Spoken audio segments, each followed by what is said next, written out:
So as I was taking class, and so I'm taking class only. So, you know, the world of today, I just went on the internet and looking for what is out there. And I find this, International Dance Fest, New York. I was like, I was there before. I gotta go there. So after 2 weeks staying in Montreal, I flew to New York. I did not know where I was going exactly. And I rented a car and, for driving, I lost the 6th time. There's no problem about that. Because the GPS was telling me to go the other way. And my mind was telling me to go this way. And so all this confusion, but I give myself 6 times enough to be lost, you know. If I don't get it 6th time, then I gotta turn and go back. Yeah, that's what I did. So, and then I got there. The first time I saw this gentleman who's running this festival, I said, what? It looks like my brother. But how come my brother is in this world here? And my father didn't tell me that we got a brother in America. But anyways, as you know, in Africa, polygamy is something, you know what I mean? I just happened to start accepting that, you know what I mean? I started accepting because my father used to have 9 wives, and I come from a family of 19 brothers and sisters, and the training, the one that I find in New York, you know. But the connection was very smooth. Actually, the connection was very smooth, and my brother, we start talking quite the same language, you know, in terms of dance, what we like, what we don't like, and so on. I was like, okay, I'm home. Okay, since I find you, brother, for all this year, my father didn't tell me, but don't worry about it. Let's put that behind. I want you to come my home in Winnipeg. So he said, where is that? I was like, well, in Winnipeg, it can be a bit cold, but it's nice. Very beautiful city, and the thing I like the most, the dancer community, we all together, and actually we have so many bands, and we have so many social. Every night it almost is fill out. Every night is fill out because you got a wedding social, you got a whatever social, everything social, and then you got all this show. But I'm sure that you're gonna like it. And he said, okay, I'm coming to see you home. Ladies and gentlemen, I want to make my speech, as always I say, speech has to be short, like skirts. I want to see more, but not too long, not too short because it's there. So I'm going to make my speech short. I want to introduce you, my brother Sean. Give him a hand.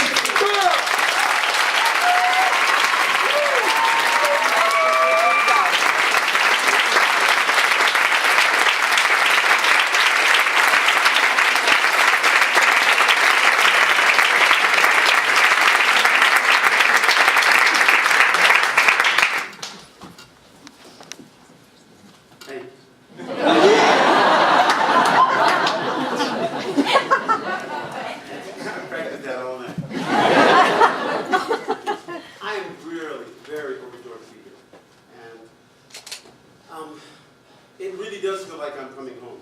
And it's really funny. The story that Casimiro just told is very familiar to me. Because I have another brother named Casimiro Nhussi from South Africa. And I was on tour and I bumped into him. He actually saw one of my concerts and afterwards. And this is a friend of Della and Tutu and Hugh Kayla. And he came up to me and said, you know, you need to come to South Africa. You know, and I said, where is that? No.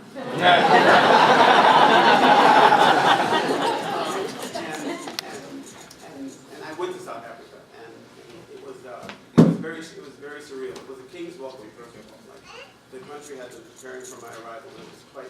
was quite surreal.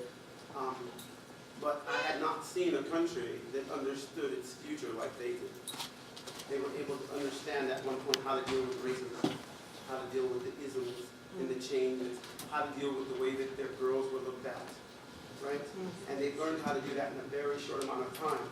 And you had someone in the light of Mandela who was constantly saying, it's okay.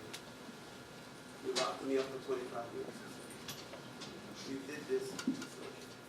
You did that, it's okay. And then I bumped into this gentleman, this wonderful man, who comes to New York, and he comes to New York Dance Festival. And one of the stories that he told me was, he said, he had a little intimidation because I like to teach classes where everyone dances together. You know, professionals, the advanced, the intermediate, the beginners, that never have danced, the 970-pound person who feels embarrassed, and the 99-pound person that someone said should be a dancer simply because they're 99 pounds. And I teach them all at one time. And because I believe it's the task is on the teacher. The task shouldn't be on the student. The task should be on the teacher. If I'm a good teacher, if you're a good teacher, we should be able to teach who's in the room.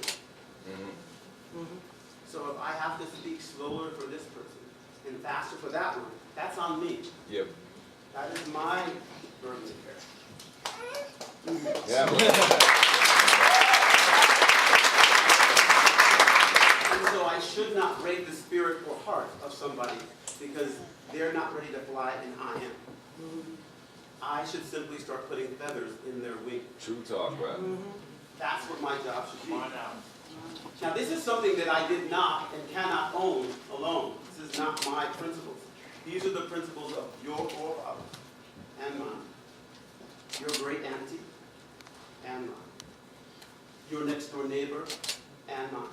If you're over 60 years old, you recognize your next door neighbor was just as important as your parents. They would stop you when you were in danger. They would applaud you when you did well. And they would hold you when you needed it until help came. Right? Yeah, that was the way that we worked as a world community. And now, we found ourselves stuck in this place called me. Yeah, you know. Just think about it. The most powerful tool in the world right now is called an iPhone. An iPhone with your iPad on your iMac.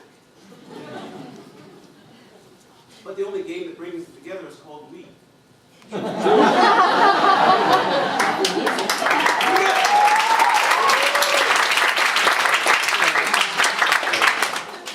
So in the breath of Casimiro, who dared to join with you all and decide to have this thing called the Moving Inspirations Dance Festival, I wish to reset the tone. Because while being here, the tone has been quite clear for those of us who've been in class, those of us who've eaten together in the restaurants. Because in dance, like almost everything, there's a competition of it. Who has the highest leg? Who can jump the highest? Who is the prettiest? You are, baby!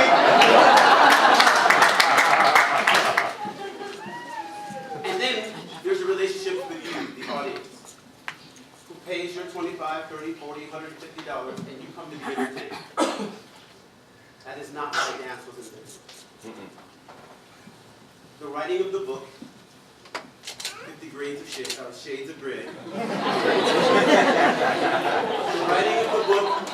The writing of the book was not intended initially for your entertainment. Raising children was not about your entertainment. Make sure they got on their right little doodaddy. Who buys $300 shoes for a baby? They won't fit next week. Just let you in on a secret.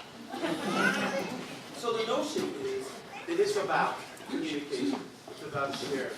So I want you to recognize tonight, no matter who befalls the stage, you will applaud for them like they're your child. You will scream like it is your baby, your grandbaby, your next door neighbor.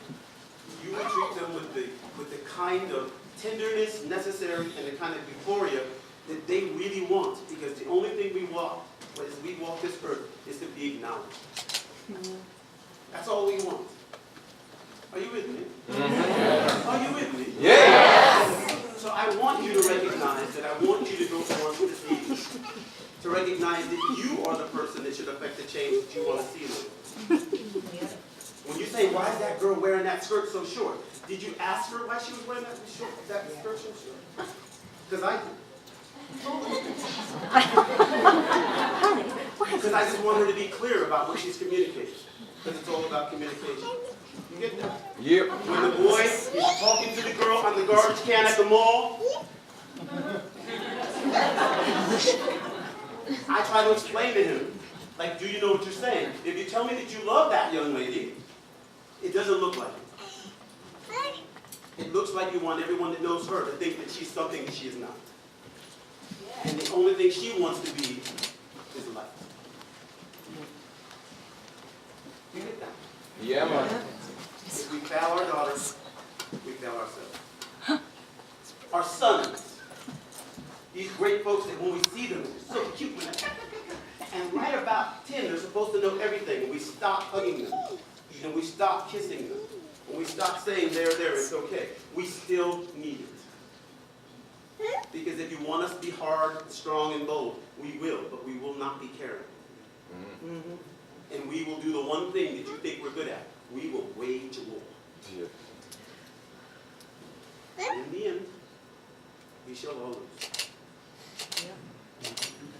So if you wish your boys to grow up to be compassionate, loving men who can look at a lady and think, this is the one I wish to walk with. This is the one I wish to hold one hand. Isn't that how love used to look? Holding the hand. That's what it used to look like. That's what every woman in this room wishes for. And which every man secretly hopes he gets. And once we get it, we're taught by society, global society, it's time for the new conquest. So we start tipping. You know what I'm talking about. But we have to show each other, through this moving inspiration, that what we seek is plausible. Right? Tell it. That what we seek is plausible. So maybe, dance is more than just entertaining. Because in the beginning, when we danced in the Ukraine, it was to celebrate a birth. When we danced in Poland, it was to say something visceral. When we danced in South Africa or in the Congo, there was something that needed to be celebrated or something that needed to be passed on. No movement was lost. No thought was unplugged. So tonight, we will go home. We will go back to that place of appreciation. When you leave this space, you'll say hi to everyone that looks you in your eye. And it's not like hi, it's because that communicates, doesn't it? You get that? Yes. So when they come out here, and when they work, and when they leave, and I say to you, because I think we have taught the lesson. Yes? Yes. Yes.